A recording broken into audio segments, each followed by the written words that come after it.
Hello students, हम लोग आजकल परमाणु की संरचना इस लेसन को देख रहे हैं। आज का टॉपिक हम लोगों का है परमाणु के विविक्त ऊर्जा स्तर या discrete energy levels of atom. इसमें हमने देखा है किसी भी पदार्थ द्वारा उत्सर्जित या अवशोषित जो ऊर्जा होती है उसकी मात्रा या तो H होगी या 2H होगी या 3H होगी। इसके बीच में यानी हाफ H या 3/2H बीच में नहीं हो सकती। यानी प्रकाश का उत्सर्जन और अवशोषण जो है वो पदार्थ के परमाणुओं से होता है। इसका मतलब ये कि परमाणुओं की ऊर्जा के कुछ निश्चित मान हो सकते हैं, अर्थात परमाणुओं की केवल कुछ निश्चित एनर्जी स्टेट्स ही हमको मिलती हैं।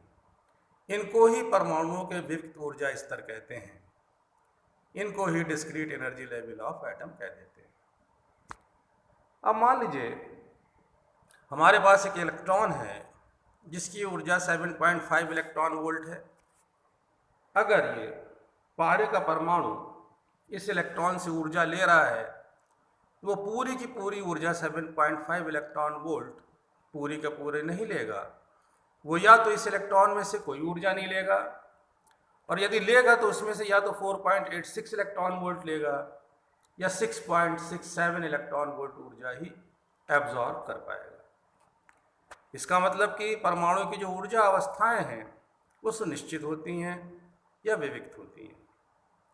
यदि परमाणु की मूल अथवा निम्नतम अवस्था यानी ग्राउंड स्टेट को जीरो एनर्जी लेवल मान लिया जाए, तब पारे के परमाणु की जो एक्साइटेड स्टेट्स होंगी वो 4.86 हो जाएगी, 6.67 हो जाएगी, इस तरह से 10.4 इलेक्ट्रॉन वोल्ट तक ये इसकी उत्तेजित अवस्थाएं एक्साइटेड स्टेट हो जाएंगे। इनमें जो लास्ट 10.4 जो आप देख रहे हैं इसको हम आयनन अवस्था कह देते हैं। परमाणु की ये आयनन अवस्था कहला देती है। जैसा कि इस फिगर में हमने दिखाया, इस चित्र में आप देखें, निम्नतम ऊर्जा अवस्था को यहाँ दिखाया गया है और उत्तेजित अवस्थाएं जो एक्साइटेड स्टेट से वो ये दिखाई जा रही हैं, और आयनित अवस्था को यहाँ दिखाया गया है। निम्नतम यानी ग्राउंड लेवल से जो निम्नतम अवस्था से आयनित अवस्था में जा रहा है वो इस तीर के द्वारा डैश डैश डैश के द्वारा ये दिखाया जा रहा है। यहाँ पर आपको जो ऊर्जा दिखाई जा रही है वो 10.4 इलेक्ट्रॉन वोल्ट ये दिखाई जा रही है। 10.4 इलेक्ट्रॉन ये ऊर्जा हमको देखने को मिल रही है। तो ये जो आप देख रहे हैं इसमें उत्तेजित अवस्था में जो ये चला जा रहा है, इसका मतलब यहाँ पर ये कि पारे का परमाणु जो आपका था वो इलेक्ट्रॉन में से या तो सिर्फ 4.86 या 6.67 या 10.4 इतनी ही ऊर्जाओं को ले रहा है। और इसका जो एक अवस्था से दूसरी अवस्था में जो जाना है इसी को कहा जाता है ट्रांजिशन यानी संक्रमण कह दिया जाता है। इसको एरो के द्वारा दिखाया गया है। तो पहला संक्रमण जो आप देख रहे हैं एरो 1 से, वो ग्राउंड स्टेट से उत्तेजित अवस्था में गया, यानी ये हो गया पहला ट्रांजिशन संक्रमण। दूसरा संक्रमण आपने देखा ये यहाँ हो रहा है। तीसरा संक्रमण यहाँ पर आपको ये दिखाई दे रहा है। तो ये संक्रमण इसके कहला देते हैं। और अगर उचित पैमाना मान करके इसका आप आरेख खींच रहे हैं तो जो भी डायग्राम आपने खींचा है उसी को ऊर्जा स्तर आरेख या एनर्जी लेवल डायग्राम कह देते हैं। तो ये आपका एनर्जी लेवल डायग्राम है जो फिगर में बना हुआ है।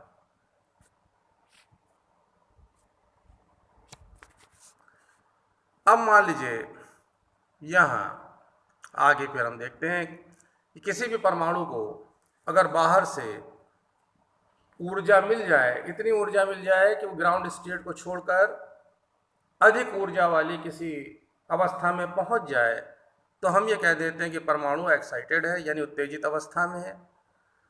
परमाणु का एक अवस्था से दूसरी अवस्था में जाना इसी को संक्रमण कह दिया गया, ट्रांजिशन कह दिया गया। और इसको एरो के द्वारा पीछे आपने देखा कि तीर से हमने इसको दिखा भी दिया था।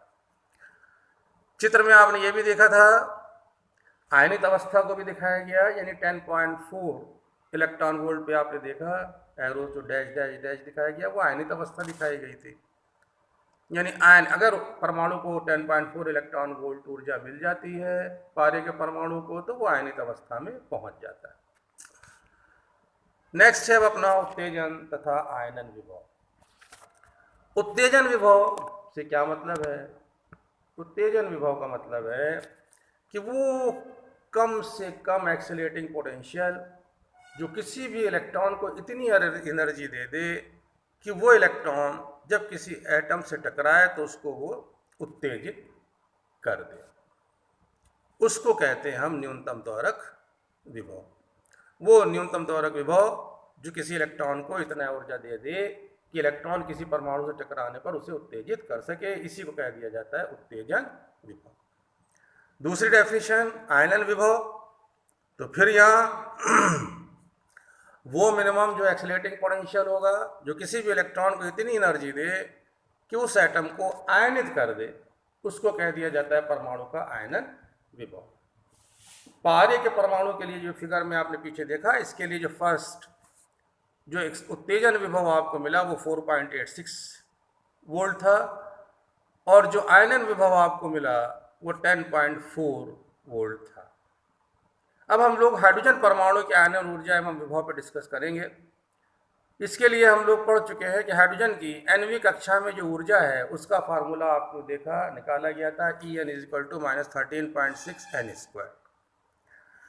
अब इसी में निम्नतम ऊर्जा अवस्था में यानी n बराबर 1 रख करके En की वैल्यू निकाल ली जाएगी, और आयनित अवस्था में ऊर्जा की वैल्यू निकाल ली जाएगी, और ये देखा जाएगा कि एक अवस्था से दूसरी अवस्था में जाने के लिए कितनी ऊर्जा की आवश्यकता परमाणु को पड़ रही है। तो पहले आयनित अवस्था के लिए देखिए, आयनित अवस्था का मतलब हो गया n की वैल्यू का इन्फिनिटी, अनंत हो जाना। n की वैल्यू अगर अनंत ले ली जाए तो इसमें ऊर्जा कैलकुलेट करेंगे आप, तो उस फार्मूले में En = -13.6/n² में उससे E इन्फिनिटी की वैल्यू आपको मिल जाएगी 0। इसका मतलब आयनित अवस्था में जो उसकी ऊर्जा है वो 0 है। अब निम्नतम अवस्था यानी n बराबर 1 में ऊर्जा निकाल लीजिए, तो n की वैल्यू जब आप 1 रखिएगा तो E1 की वैल्यू आ जाएगी -13.6 इलेक्ट्रॉन वोल्ट, ये आपको मिल जाएगा। इसका मतलब ये है कि अगर हम परमाणु को जो निम्नतम या मूल अवस्था में है, अगर बाहर से आप 13.6 इलेक्ट्रॉन वोल्ट ऊर्जा उसको दे दीजिए, तो उस परमाणु की कुल ऊर्जा कितनी हो जाएगी? उस परमाणु की कुल ऊर्जा -13.6 + 13.6 मिल करके ये हो गया 0। तो 0 का मतलब क्या हो गया? यानी वो आयनित अवस्था में पहुंच गया। तो अगर आप इतनी ऊर्जा उसको बाहर से देते हैं तो ये आयनित अवस्था में पहुंच जाता है। तो ये ऊर्जा अब वाले प्रथम कक्षा के इलेक्ट्रॉनों को, जो प्रथम कक्षा में इलेक्ट्रॉन थे, 13.6 वोल्ट विभव त्वरित करना होगा हमें प्रथम कक्षा के इलेक्ट्रॉनों को। यह विभव 13.6 वोल्ट जो है यह हाइड्रोजन परमाणु का आयनन विभव कहला देता है, यानी उतना जिससे वो आयनित अवस्था में बदल जाए, तो यह आयनन विभव हो जाएगा। नेक्स्ट टॉपिक उत्सर्जन तथा अवशोषण संक्रमण। उत्सर्जन तथा अवशोषण संक्रमण, एमिशन एंड एब्जॉर्प्शन ट्रांजिशंस। उत्सर्जन यानी एमिशन यानी निकलना, अवशोषण यानी एब्जॉर्प्शन का मतलब क्या? मिलना, ग्रहण करना।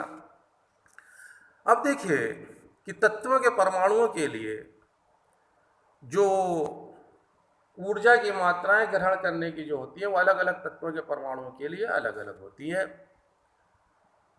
किसी तत्व के परमाणुओं के लिए के कुछ ऊर्जा स्तर या ऊर्जा अवस्थाएं, निश्चित ऊर्जा अवस्थाएं होती हैं।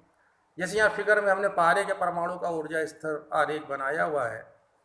पारे के लिए ये बनाया गया एनर्जी लेवल डायग्राम, इसमें आप देख रहे हैं। अगर पारे के परमाणु को मान लीजिए इतनी ऊर्जा मिल जाए कि वो अपनी निम्नतम ऊर्जा स्थिति को छोड़ करके उच्चतम अवस्था में पहुंच जाए, उच्च ऊर्जा स्तर में पहुंच जाए, यानी यहाँ से यहाँ चला गया, किसी में भी 2, 3, 4 किसी में भी। अब जब ये जाएगा यहाँ, तो पारे का परमाणु इस उत्तेजित अवस्था में बहुत कम समय के लिए, केवल 10⁻⁸ सेकंड के लिए ही रह पाता है। इसके बाद ये फिर तुरंत ही वापस लौटना शुरू कर देता है। अब जब ये वापस लौटेगा तो ज़रूरी नहीं है कि उत्तेजित अवस्था से सीधा निम्नतम ऊर्जा अवस्था में पहुंच जाए। हो सकता है पहले जैसे यहाँ पर अलग अलग ऊर्जा स्तरों को हमने N2, N3, N4 से शो किया हुआ है और निम्नतम ऊर्जा स्तर को N1 से शो किया हुआ है, तो हो सकता है पहले ये N4 से N3 में आए जिसको 1 से दिखा रहे हैं, या ये N4 से N2 में आए, पहला N4 से N3 में आया, दूसरा N4 से N2 में आया, या N4 से N1 में आया, या N3 से N2 में आया, या N3 अवस्था से निम्नतम ऊर्जा अवस्था N1 में आया, या N2 से आप देख रहे हैं निम्नतम ऊर्जा अवस्था N1 में आया। तो कितने ट्रांजिशन यहाँ दिखाई दे रहे हैं आपको? 1 2 3 4 5 6 आपको दिखाई दे रहे हैं। यानी उत्सर्जन संक्रमण जो आपको दिखाई दे रहा है वो 6 आपको संक्रमण यहाँ 6 तरह से दिखाई दे सकते हैं। ये पारे का संक्रमण यहाँ पर दिखाया गया है। अब एक अवस्था से दूसरी अवस्था में जाने पर, जैसे एक उत्तेजित अवस्था से जब निम्नतम अवस्था में ये आ रहा है जो संक्रमण हो रहा है, तो इसमें प्रकाश उत्सर्जित होगा निश्चित तरंग दैर्ध्य का। उस तरंग दैर्ध्य को आप कैलकुलेट कर सकते हैं। मान लीजिए अगर दो अवस्थाओं के बीच ऊर्जाओं का अंतर डेल्टा ई है, तो उससे अगर हम प्लांक के सिद्धांत से देखें तो डेल्टा ई बराबर होता है एच न्यू के, डेल्टा ई बराबर एच न्यू। ये दो अवस्थाओं के बीच लैम्डा की वैल्यू निकालने के लिए कोशिश इस फार्मूले को यूज में लिया जाएगा। यहाँ पर न्यू के स्थान पर आप रख दीजिए सी अपॉन लैम्डा, तो न्यू की जगह पर जब हम सी अपॉन लैम्डा यहाँ रख देंगे तो डेल्टा इज इक्वल टू हो जाएगा एच सी अपॉन लैम्डा, या lambda is equal to H C upon delta E, ये आपको मिल जाएगा। इसमें डेल्टा ई का मतलब क्या है? डेल्टा ई का मतलब है दो जो आप ऊर्जा स्तर देख रहे थे उनके बीच में जो ऊर्जा आपको मिले, इसको इलेक्ट्रॉन वोल्ट में डेल्टा ई के मान को लिया गया है। अब अगर हम इस वैल्यू को निकालना चाहें तो यहाँ पर हमें एच सी और इनकी वैल्यूज़ को रख देना होगा। एच की वैल्यू आपने रख दिया 6.6 इंटू 10 पावर माइनस 34, सी की वैल्यू 3 इंटू 10 पावर 8 मीटर पर second. Delta E electron volt में है, इसको भी चेंज कर दीजिए, तो 1 इलेक्ट्रॉन वोल्ट बराबर होता है 1.6 इंटू 10 पावर माइनस 19। आपने इसको भी चेंज कर दिया। सबको जब कैलकुलेट किया तो आपको मिला lambda is equal to 12375 upon delta E angstrom.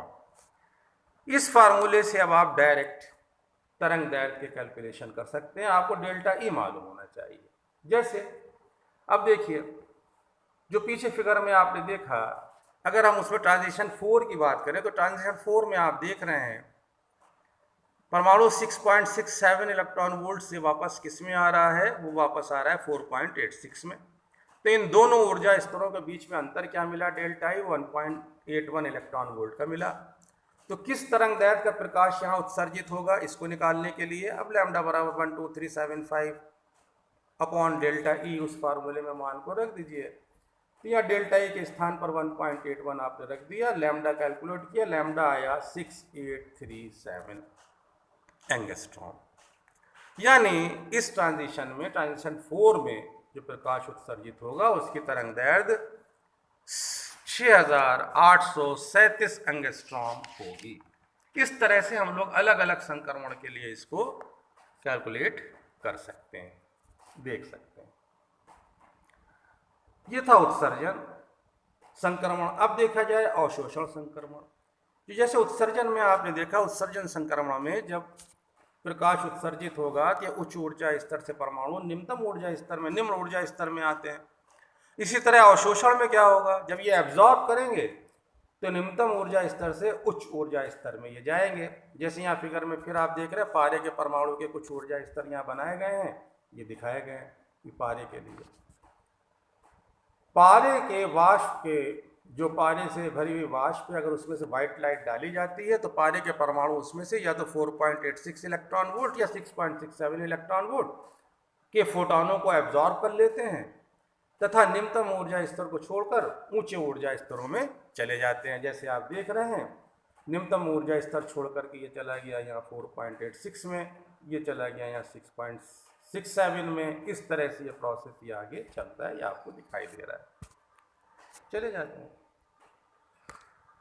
इससे इन ऊर्जाओं के बीच में, यानी दो ऊर्जा स्तरों के बीच में आप ऊर्जा निकाल लीजिए और उससे तरंग दैर्घ्य निकाल लीजिए। यहाँ जो तरंग दैर्घ्य की वैल्यू हमको मिल जाती है वो लगभग 2536 एंगस्ट्रॉम या 1855 एंगस्ट्रॉम आदि इस तरह से हमको मिल जाती है। अब ये अवशोषित संक्रमण में आप देख रहे हैं जो ट्रांजिशन हो रहा है वो 3 तरह से हो रहा है, यानी 1 2 3, ये 1 2 3 3 प्रकार से आप देख रहे हैं। तो कुछ दिए गए ऊर्जा स्तरों के बीच उत्सर्जन संक्रमणों की संख्या अवशोषण संक्रमणों की संख्या से अधिक होती है, क्योंकि आपने देखा था उत्सर्जन में आपको 6 दिखाई दिए थे, 6 तरह से संक्रमण, और यहाँ पर आपको केवल 3 ही प्रकार से ये दिखाई दे रहे हैं। ये भी एग्जाम में कभी पूछ लेते हैं कि किसमें संक्रमणों की संख्या अधिक होती है, तो आपको वहाँ पर लिख दिया जाना है कि उत्सर्जन संक्रमणों की संख्या अवशोषण संक्रमणों की संख्या से अधिक होती है। यहीं तक इसको रखेंगे, नेक्स्ट वीडियो में अगला टॉपिक लिया जाएगा, उसको देखा जाएगा।